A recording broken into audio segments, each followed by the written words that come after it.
राज्यसेवा पूर्व परीक्षा झाली आहे आणि विद्यार्थ्यांचा एक कॉमन प्रश्न मला आहे की सर सोशिओलॉजी ऑप्शनल असो किंवा जीएस मुख्य परीक्षा असो गेले 4-5 महिने आम्ही पूर्व परीक्षेचा अभ्यास करत असल्यामुळे एक गॅप पडला आहे आणि तो गॅप जो आहे तो आता भरून काढण्यासाठी जरा टेन्शन येत आहे किंवा सुरुवात कुठून करू हे समजत नाही. हा अतिशय चांगला प्रश्न आहे जे जेन्युइन कॅन्डिडेट आहे राज्यसेवा मुख्य परीक्षा प्रिपेअर करण्यासाठी त्यांना.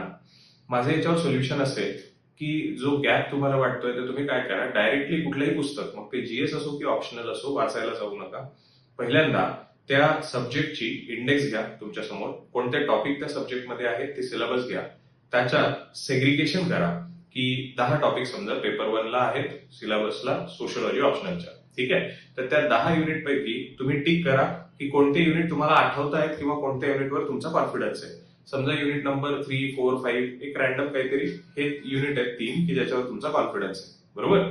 आणि उरलेले युनिट क्वेश्चन मार्क करा सिलेबस कॉपीमध्ये. मग ज्या युनिटवर तुमचा कॉन्फिडन्स आहे त्या युनिटला पहिल्यांदा वाचायला सुरुवात करा. हे जीएस ला पण लागू आहे आणि ऑप्शनलला पण.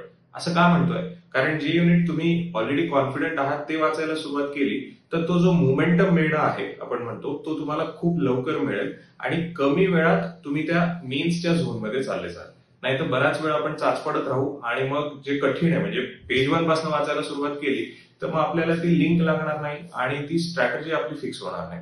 तो जे जमतंय ते पहिल्यांदा वाचायला घ्या. सो स्पीड वाढेल, स्पीड वाढला लवकर त्या झोन मध्ये जाणार, इनर्शिया लवकर ब्रेक होईल, मोमेंटम मिळेल आणि मेन्सच्या झोन मध्ये परफेक्टली जाल. Okay, I hope this helps. Thank you so much.